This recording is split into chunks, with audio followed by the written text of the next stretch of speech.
Boa noite, estamos começando mais um Jornal da Noite. Agora vamos dar um breve intervalo e logo mais um giro de notícias com a Elis. Elis, por favor.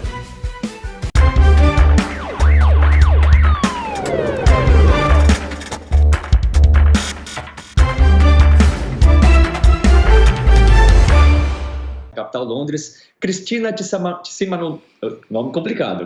Tsimanouskaya foi obrigada a abandonar os Jogos Olímpicos depois de criticar as decisões da Federação Bielorrussa de Atletismo e seus treinadores. A atleta de 24 anos chegou a ser levada contra sua vontade para o aeroporto, mas se recusou a embarcar. Ela disse que temia ser presa quando chegasse em Belarus, já que autoridades têm perseguido dissidentes, opositores, ativistas e até jornalistas. Tsimanouskaya passou a noite no hotel do aeroporto e depois foi para a embaixada polonesa. Ela conseguiu um visto humanitário e deve embarcar para a capital Varsóvia amanhã. Até a embaixadora norte-americana em Belarus se pronunciou. Ela disse que graças à ação rápida das autoridades japonesas e polonesas, Tsimanouskaya conseguiu evitar as tentativas do regime do presidente Alexander Lukashenko de humilhar a atleta por expressar suas opiniões. O Comitê Olímpico Internacional abriu investigação e cobra a explicação do Comitê Belorrusso ainda hoje. Tsimanouskaya deveria ter competido ontem nas eliminatórias da prova dos 200 metros rasos, mas foi suspensa dos Jogos pelo Comitê Olímpico Belorrusso, que é comandado por Viktor Lukashenko, filho do presidente do país. Em março, o Comitê Olímpico Internacional se recusou a reconhecer a eleição de Viktor Lukashenko. Pai e filho, inclusive, foram proibidos de comparecerem aos Jogos de Tóquio. Chove era o líder de uma organização sem fins lucrativos que ajudava bielorrussos a deixarem o país por sofrerem perseguição política. Ele havia sumido ontem, depois de sair para correr em um parque de Kiev, capital da Ucrânia, onde estava exilado. Hoje, foi encontrado morto, enforcado nesse parque. A polícia ucraniana abriu investigação de assassinato. Na nota, a polícia afirma que todas as provas serão seguidas, incluindo a de assassinato disfarçado de suicídio. Amigos de Vitaly Klitschov afirmam que ele vinha sendo seguido por pessoas estranhas toda vez que saía para correr. Ucrânia, Polônia e Lituânia se tornaram refúgios seguros para os belorrussos durante essa violenta repressão do presidente Alexander Lukashenko desde as eleições do ano passado. Enormes protestos eclodiram em todo o país, sempre com violência policial, seguida de prisões e mortes. Então vamos ver como vai seguir essa investigação de mais um opositor do regime do Alexander Lukashenko, que acaba morrendo em condições suspeitas. Esse aumento do número de casos da variante Delta, que impactou literalmente os Estados Unidos. Muito bom dia para você, para a Adriana, para toda a audiência da Jovem Pan e também agora para toda a audiência do History Channel. A gente fala ao vivo direto de Miami, na Flórida. Agora são 6 horas da manhã e 16 minutos para o horário local. Temperatura aqui 29 graus. O estado da Flórida registrou apenas na última semana mais de 10 mil infectados. São informações oficiais confirmadas pela Secretaria de Saúde do estado. Isso coloca a Flórida como responsável por 1/5 dos números de infectados em todo o país. E é um aumento significativo. É o maior número de casos registrados em apenas uma semana desde o início da pandemia, no início do ano passado. Em uma semana, gente, o aumento foi de 200% do número de atendimentos nos hospitais aqui do estado da Flórida. Nas últimas 2 semanas, essa estimativa dobra para 400%. Esse número não foi visto, está fazendo com que as autoridades de saúde voltem àquele plano de emergência para tentar frear o avanço da pandemia aqui nos Estados Unidos. Na Flórida, os hospitais já estão montando aquele plano de emergência, instalando tendas novamente do lado de fora dos hospitais para fazer triagem. E também as instalações internas, já começam a sofrer alterações. Por exemplo, as salas de convenções dos hospitais estão se tornando leitos, espaços para leitos, para atendimento. Os quartos estão se tornando UTIs, tudo para dar conta desse grande número de pessoas que vêm sendo atendidas dia após dia. As autoridades de saúde locais têm insistido, têm pedido para que as pessoas se vacinem. E eu peguei aqui uma atualização de momento, viu? Segundo o CDC, o Centro de Controle e Prevenção de Doenças dos Estados Unidos, nesse momento mais de 34, quase 35 milhões de americanos foram infectados pela Covid-19 desde o início da pandemia. O número de mortos na última sexta-feira, a gente disse 609 mil, né? Pois é, já houve um salto em todo o país para 611, quase 612 mil mortes. Isso num espaço curtíssimo. O motivo desse pedido, mas o Washington confirmou que pediu a saída de pelo menos 24 embaixadores russos do país até o próximo dia 3 de setembro, que é quando os vistos desses embaixadores e de suas famílias, obviamente, devem vencer. O embaixador da Rússia aqui nos Estados Unidos, o Anatoly Antonov, ele disse que também não recebeu explicações alguma do governo dos Estados Unidos, mas que espera que essa decisão seja revista por Washington a tempo de pelo menos esses embaixadores que estariam deixando o país, né, aí nos próximos dias, sejam repostos, recolocados por outros profissionais para que se mantenha aí a boa relação entre Estados Unidos e também Rússia. Ele disse que quase todos eles devem partir aí sem substituições, porque o Washington apertou abruptamente esses procedimentos de emissão de vistos para os russos. Essa foi a frase dita pelo Anatoly Antonov. Moscou e Washington, como a gente sabe, acompanha aqui na Jovem Pan, né, divergem aí já há algum tempo com relação a uma série de questões e os laços entre ambos os países estão se enfraquecendo aí nos últimos meses, principalmente depois de Joe Biden ter assumido o poder, mesmo e apesar de Joe Biden ter ido à Rússia, ter conhecido Vladimir Putin, mas ele continua afirmando e publicamente de que Putin é um assassino e daí as relações estão meio estremecidas nesse momento. Como se não bastasse, nesse momento, os Estados Unidos ter uma relação ali, né, com bastante ruídos com a China, agora podemos também ter ruídos com a Rússia. Onde isso vai dar, a gente não sabe, mas certamente vai acompanhar aqui ao longo da programação da Jovem Pan. O setor de dados da Casa Branca fez um apelo nesta segunda-feira para que 90 milhões de americanos que poderiam ter tomado a vacina, mas permanecem não imunizados, façam sua parte, arregassem as mangas e se vacinem. Ciro Charpá usou uma rede social para fazer um balanço da campanha no fim de semana. Só no domingo foram aplicadas 468 mil doses, uma alta expressiva em relação às 257 mil da semana passada. Do total, 320 mil foram aplicadas em pessoas que não haviam tomado sequer a primeira dose. O governador de Nova York, Andrew Cuomo, também pediu ajuda da população do estado. Depois que os teatros da Broadway e um grupo de restaurantes anunciaram na semana passada que vão exigir comprovante de vacina aos clientes, o governador disse que espera a adesão de todo o setor privado no estado. É mais uma tentativa de controlar a disseminação da nova variante Delta, que tem provocado um aumento dos casos de Covid no país. Cuomo anunciou que vai exigir a imunização dos funcionários da companhia responsável pelo transporte público no estado. No caso dos teatros, a exigência vai vigorar ao menos até outubro. Além da plateia, os artistas e todos os outros profissionais dos bastidores das apresentações também terão de comprovar que estão imunizados. O público precisa ter tomado a segunda dose do imunizante ou a dose única, ao menos 14 dias antes do espetáculo que pretende assistir.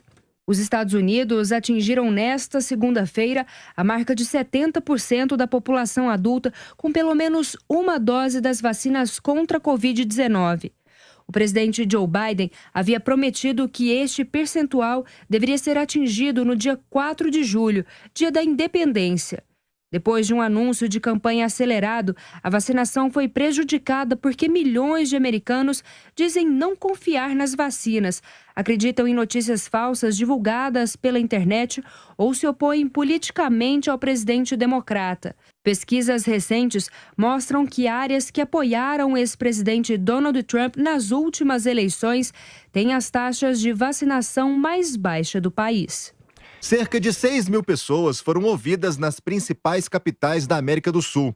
O levantamento apontou que, por medo do coronavírus, o transporte público passou a ser uma das últimas opções de mobilidade. Também as demissões ajudaram a mudar negativamente esse cenário. As pessoas foram entrevistadas remotamente em Belo Horizonte, Porto Alegre, Rio de Janeiro e São Paulo. Também foram ouvidos moradores de outros países, como Bogotá, na Colômbia, Buenos Aires, na Argentina, Lima, no Peru, Quito, no Equador e Santiago, no Chile. O estudo foi feito pela PUC do Chile em parceria com a WRI, um instituto de pesquisa global com atuação em mais de 60 países.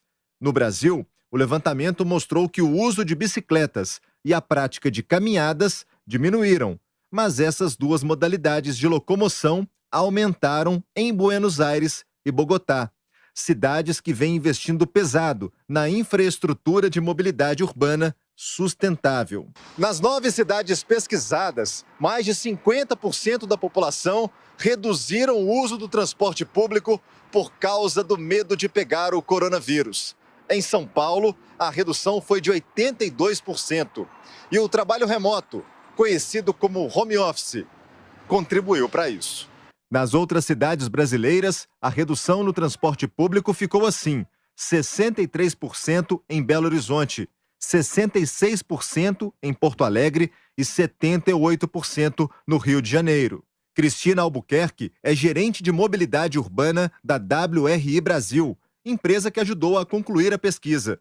Ela diz que o cenário tem de mudar ainda mais, mesmo quando tudo parecer voltar ao normal. O grande objetivo da pesquisa é justamente entender como as pessoas estão se deslocando ou deixando de se deslocar durante a pandemia, mas também a gente vai fazer uma segunda leva de pesquisas aí para entender também como isso alterou desde o ano passado, quando ela foi aplicada num período mais crítico, para agora. A segunda etapa dessa mesma pesquisa já começou.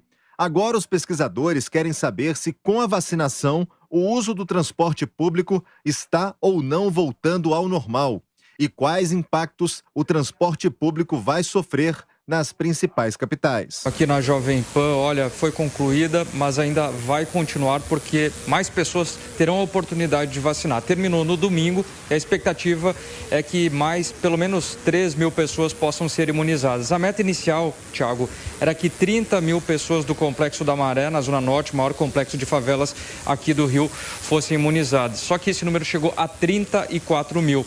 Restaram algumas doses e essas pessoas ainda vão poder ser imunizadas até o fim dessa semana. Como você falou, isso é uma parceria com a Fiocruz, a ONG da Maré e também a Prefeitura. A meta é poder imunizar pessoas que estão em maior vulnerabilidade e que têm mais difícil acesso à questão da saúde. A Fiocruz vai monitorar por cerca de 6 meses os efeitos dessa vacina. Esse público que foi beneficiado foi dos 18 aos 35 anos, Thiago. O gradual, umas 1.500 escolas já reabriram suas portas para mais de 640 mil alunos da primeira fase até o 9º ano. A expectativa é que gradualmente esses alunos possam retomar suas atividades, agora com todos os cuidados necessários. As pessoas que ficarem de forma remota vão poder retirar os kits da merenda escolar que estão sendo oferecidos pela Prefeitura do Rio de Janeiro. Mas o saldo é positivo, já são 640 mil alunos que retomaram desde o dia 1º as atividades escolares. Todo mundo está acompanhando aqui o Jornal da Manhã, pois a expectativa é grande já para esse início do que está sendo chamado aqui em Brasília, da segunda temporada da CPI da Covid-19. A expectativa, os parlamentares, membros da CPI, têm aí 90 dias para trabalharem ainda, mas há uma expectativa de que os trabalhos da CPI sejam concluídos antes desses 3 meses de prazo, ou seja, o senador Renan Calheiros deve divulgar um relatório antes do prazo final para a conclusão dos trabalhos da CPI. A expectativa é que nessa segunda temporada da CPI, os senadores membros do colegiado dividam ali os depoimentos e as discussões por temas ao longo das semanas. Por exemplo, essa semana era previsto que falasse o dono da Precisa, o representante da Precisa Medicamentos aqui no Brasil, mas os senadores resolveram passar esse depoimento para a semana que vem, onde serão ouvidos também, quando serão ouvidos também outras pessoas relacionadas a essa empresa que teria tentado intermediar ali a venda de vacinas contra a Covid-19 com o governo federal. Então, para essa semana, ficaram previstos os depoimentos hoje do reverendo Hamilton, amanhã do coronel Marcelo Branco e na quinta-feira do empresário Ayrton Cascavel. Todos eles, supostamente, estariam envolvidos naquela tentativa de venda da vacina Covaxin para o governo federal a um preço superfaturado. É isso, sobre esse tema que os senadores membros da CPI devem se debruçar ao longo dessa semana. Ainda tem para serem discutidos hoje nada menos que 135 requerimentos que devem ser votados pelos senadores, e dentre esses requerimentos tem um que pede o afastamento da secretária do Ministério da Saúde, Mayra Pinheiro, que ficou conhecida aí como Capitã Cloroquina por defender o uso do medicamento no combate à Covid-19. O clima aqui ainda no Senado ainda está muito tranquilo, os senadores ainda estão voltando de férias, ninguém passou por aqui por enquanto, mas a reportagem da Jovem Pan continua por aqui para trazer as primeiras e últimas atualizações sobre a sessão da CPI da Covid-19, que retoma os trabalhos após o recesso parlamentar nesta. A indústria brasileira mantém a recuperação sobre o primeiro ano de pandemia, mas sofre o impacto da falta de matérias-primas e do aumento de preços dos insumos. O faturamento diminuiu 0,9% em junho, em comparação com o mês anterior. Comparado ao desempenho de junho do ano passado, a atividade industrial registrou um aumento de 13,4%. O economista-chefe da Confederação Nacional da Indústria, Renato da Fonseca, faz um balanço da alta de 17% no primeiro semestre. Os indicadores industriais mostram uma manutenção do crescimento, da utilização da capacidade e do emprego na indústria.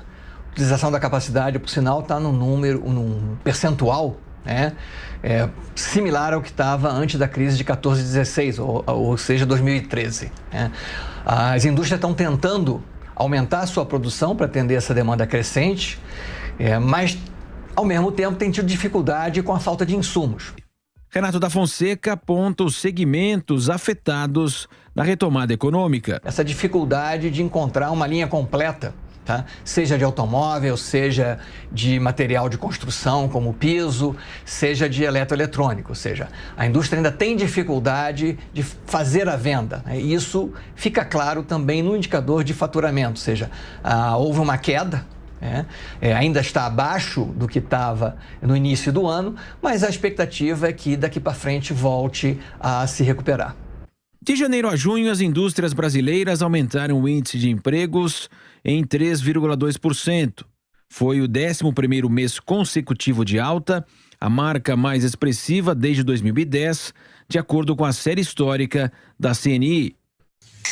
Vamos pros comerciais aí, pelo amor de Deus, que eu não sou obrigado a ficar aqui o tempo todo falando toda hora não, tá bom? Bora pros comerciais, vamos. O Grupo Efective possui milhares de clientes satisfeitos e zero de reclamações nos órgãos competentes. Possui profissionais altamente treinados e qualificados para realizar o melhor da negociação para você. Eu, apresentador Flávio Chato, quero te convidar para conhecer pessoas reais no Grupo Efective. Vamos ver. Entrei com uma ação com o Grupo Efective por sofrer juros abusivos do banco, quando a dívida era no valor de R$ 20.513,62 e fiz a quitação no valor de R$ 6.500. Agora que você já conhece o Grupo Efective, liga agora mesmo no DDD 11 945 25 2672. Vou repetir, liga agora, DDD 11 945 25 2672 ou acesse assessoria Grupo Efective. Tá com seu carro em atraso, parcelas em atraso do seu carro, o Grupo Efective pode te ajudar. Grupo Efective, garantindo os seus direitos. Gente, o sorriso é a marca do brasileiro. Todo mundo sabe. Imagine você ter aquele sorriso de artista, aquele sorriso de galã. E eu te convido a conhecer a Sorridentes. A Sorridentes é a marca número 1 encomendada pelos dentistas. Imagine a sua mãe e seu pai está usando com aquela dentadura, aqueles dentes estragados. A Sorridentes faz implantes de primeira e assim, em apenas 24 horas, você ligando nesse número que está aqui abaixo, você ganha um desconto de 50%. Imagine, né? Você tá com aqueles dentes, com aquela dentadura velha. caindo assim, essas coisas, a Sorridente, ela resolve. E também, para você que adora ter aquele sorriso de artista, aquele sorriso de galã, a Sorridentes faz promoção de lentes de contato, isso mesmo, lente de contato por dente, ou senão coloca facetas de porcelana nos dentes. Imagine você ficar com aqueles dentes lindos, aqueles dentes de sorriso, aqueles dentes de galã. Já pensou? Então ligue agora correndo na Sorridentes. Se você ligar agora e falar que me viu, que foi o Flávio Puchato, você ganha 50% de desconto. Isso mesmo. Você quer ter um sorriso de artista, um sorriso de galã, sorriso de primeira, aquele sorriso, porque o nosso sorriso é o nosso cartão postal, né, pessoal? Então, vá numa Sorridente mais perto de você. A dica vai para você agora que quer economia que caiba no seu bolso. Gente, imagine você nessa quarentena assistir aquele filminho que fazia tempo no cinema, ou para criançada assistir aquele desenho que sempre gosta, que sempre gostou. Com a Sky pré-pago você faz recarga a partir de R$14,90 por mês. Já pensou? Para você, criançada, tem Discovery Kids, tem Disney Channel, tem Cartoon Network. Para você que gosta de futebol, tem Premiere 2, Sport TV. E para você que adora aquelas notícias do dia a dia, tem Globo News, tem Band News, tem Rede TV e tem vários outros canais. Com a recarga de R$14,90 por mês, você tem acesso ilimitado, internet 4G sem ficar parando. Imagina você que usa a internet na sua casa, aquela internet vive travando, a Sky pré-pago pode te ajudar. Você carregando por apenas R$14,90, com a Sky pré-pago você vai ter uma internet banda larga de 5G. Isso eu aprovo e comprovo. Assine agora Sky, ligue para esse número que está aqui abaixo e recarregue. Você pode carregar em apenas uma semana, 2 semanas ou até uma recarga de 1 ano. Já pensou? Isso direto do seu bolso com R$14,90? Ligue agora nesse número que está aqui abaixo. Sky pré-pago, garantindo os seus direitos. O nosso jornal, infelizmente, está chegando ao fim. Encontramos vocês amanhã e tenham uma boa noite.